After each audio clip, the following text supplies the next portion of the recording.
5. ýaly Medipol Üniversiteti dünýä müň üniversitetleriniň arasynda öz ornuny tutýar. Bu sebäpden taliplerimizin iň köp isleg bildirýän üniversitetleriniň biri bolup durýar. Käbir bölümlerimize kontenjanlar doldy.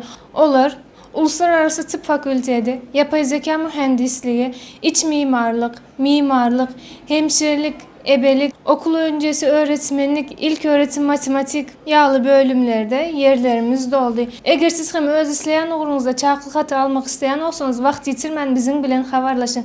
Biz sizi öz halaýan ugrunuzda çakıl hatyňyzy almagy ynamly we çat şeklinde, profesyonel şeklinde almagy kömek etýäris. Bundan başga da Medipol Üniversiteti'nin beýlek üniversitelerden tapawudy hem olanlar üçin hem gyzlar üçin umumy ýaşaş jaýlary hem bardyr. Ýyllyk tölegini Türkmenistanyň bankyndan töläp bolup depozit tölegi bar ýogy $250. Eýsem onuň bilen çäklenmän. Siz her bir öz saýlan uğruňyza göre arzanladyş mümkinçiliginden hem peýdalanyp bilersiniz. Goşmaça maglumatlar üçin biziň bilen habarlaşyň.